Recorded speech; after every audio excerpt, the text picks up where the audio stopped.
আসসালামু আলাইকুম। নতুন একটি রেসিপি দেখার জন্য সবাইকে স্বাগত জানাচ্ছি। আজকে আপনাদের সাথে শেয়ার করব শুধুমাত্র আলু এবং ময়দা দিয়ে তৈরি করা যায় এমন একটি সহজ মুখরোচক নাস্তার রেসিপি।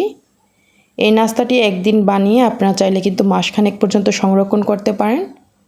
ইফতারের টেবিলেও এই নাস্তাটি রাখতে পারেন। খেতে অসম্ভব মজার হয় এই নাস্তাটি। আশা করি আপনারা পুরো ভিডিওটি দেখবেন। রেসিপিটি আপনাদের কাছে সহজ এবং অবশ্যই ভালো লাগবে।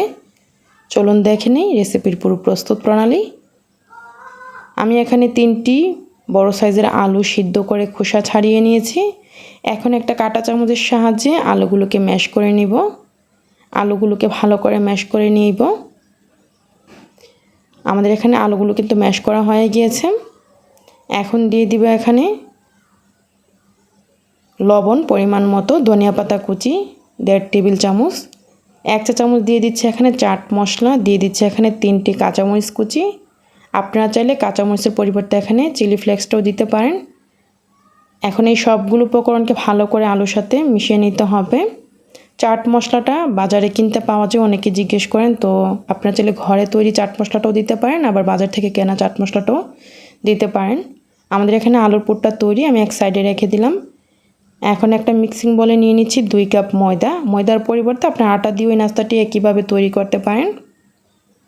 তারপর দিয়ে দিচ্ছি এখানে পরিমাণ মতো লবণ, দিয়ে দিব এখানে 1 চা চামচ চিনি। এখন এই শুকনো উপকরণগুলোকে প্রথমে ভালোভাবে আমি একটু মিশিয়ে নিলাম। তারপর দিয়ে দিচ্ছি এখানে প্রায় 3 টেবিল চামচের মতো রান্নার তেল। তেলটাকে ভালো করে মিশিয়ে নিতে হবে ময়দার সাথে। আর একটু ভালো করে সময় নিয়ে আমি মিশিয়ে নিচ্ছি।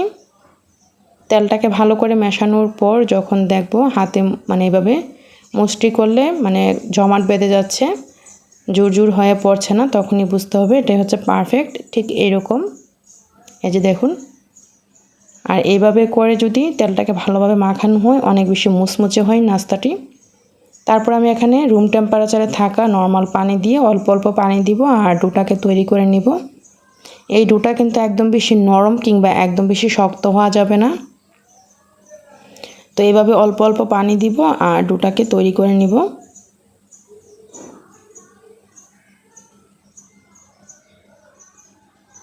কিছুক্ষণ এইভাবে মথে নেওয়ার পর আমাদের এখানে ডোটা কিন্তু তৈরি। আর ডোটা কীরকম হয়েছে আপনারা হয়তো দেখে বুঝতে পারছেন। আমি রেস্টে রাখছি না, আমি সাথে সাথে তৈরি করে নিচ্ছি। আপনারা চাইলে 20 থেকে 25 মিনিটের জন্য রেস্টে রেখে দিতে পারেন। আমি এখানে এই ডোটাকে 4 ভাগে ভাগ করে নিব।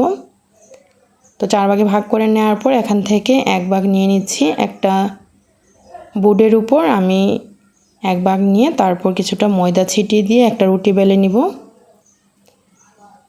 এই রুটিটা যে একদম গোল করে বেলতে হবে তা না, আর রুটিটা একদম পাতলা কিংবা একবারে বেশি মোটা করেও বেলা যাবে না।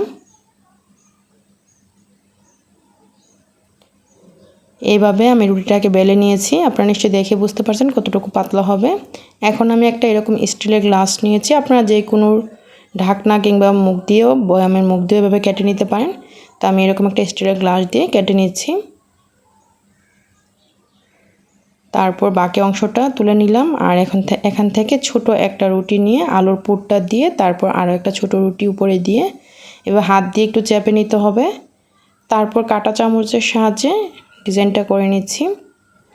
আসলে এটা অপশনাল, আপনাদের যেভাবে খুশি সেভাবে ডিজাইন দিতে পারেন, তবে কাঁটা চামচ দিয়ে কিন্তু খুব সহজেই এই ডিজাইনটা তৈরি করা যায়। এই যে দেখুন, খুব সুন্দর একটা ডিজাইন তৈরি হয়ে গিয়েছে। আপনাদের সুবিধার জন্য আমি আরও একটা তৈরি করে দেখাচ্ছি। তো আমি এখান থেকে আলুর পুরটা একটা ছোট রুটির উপর দিয়ে আরও একটা ছোট রুটির উপর দিয়ে তারপর এভাবে আঙ্গুল দিয়ে ভালো করে চেপে তারপর কাঁটা চামচ দিয়ে এভাবে ডিজাইনটা করে নিব। তাতে করে আর রুটিটা খুলে যাবে না বা আলুর পুরটা বের হয়ে যাওয়ার আর কোনো সম্ভাবনা নেই।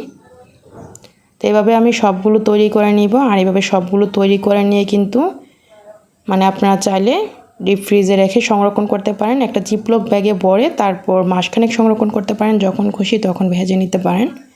এখন আমি চলে যাচ্ছি সরাসরি ভাজার জন্য। চুলায় একটা প্যানে তেল আমি গরম করে নিয়েছি। তেলটা কিন্তু অতিরিক্ত গরম করা যাবে না, যখন মিডিয়াম গরম হবে তখন আমি দিয়ে দিচ্ছি নাস্তাগুলোকে। চুলার আঁচটা আমি মিডিয়াম আঁচে রেখেছি, আর চুলার আঁচটা ফুল আঁচে রেখে কিন্তু ভাজা যাবে না, মিডিয়াম আঁচে রেখে ভাজতে হবে। প্রায় 2 মিনিট পর আমি উল্টিয়ে দিব। মিডিয়াম আঁচে রেখে ভাজলে অনেক বেশি মুচমুচে হবে। চুলা রাসটা যদি ফুল আঁচে থাকে তাহলে কিন্তু কাঁচা থেকে যাবে, মানে দ্রুত কালার চলে আসবে।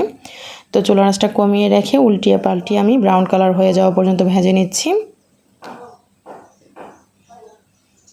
তো এইভাবে উল্টিয়ে পাল্টিয়ে কিছুক্ষণ ভেজে নেওয়ার পর যখন খুব সুন্দর একটা কালার চলে এসেছে, ঠিক এইরকম একটা ছাঁকনির সাহায্যে তেলটাকে ভালো করে ছেঁকে তারপর তুলে নিলাম।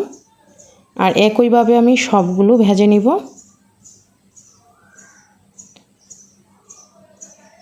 এই নাস্তাগুলো কিন্তু অনেক বেশি মুচমুচে হয়েছে, আপনারা হয়তো দেখে বুঝতে পারছেন। সসের সাথে খেতে অসম্ভব ভালো লাগে। আপনারা অবশ্যই তৈরি করবেন, বিশেষ করে বাচ্চারা কিন্তু খেতে অনেক বেশি পছন্দ করবে। এই নাস্তাটার মানে স্বাদ কিন্তু সিঙ্গারার মতো মনে হয়, আবার আলু পুরির মতো খেতে লাগে। তো আপনারা একবার যদি বাসায় তৈরি করেন তাহলে বুঝতে পারবেন। চেষ্টা করেছি সহজ একটি নাস্তার রেসিপি আপনাদের সাথে শেয়ার করতে। রেসিপিটা যদি ভালো লাগে লাইক কমেন্ট শেয়ার দিয়ে সাথেই থাকবেন।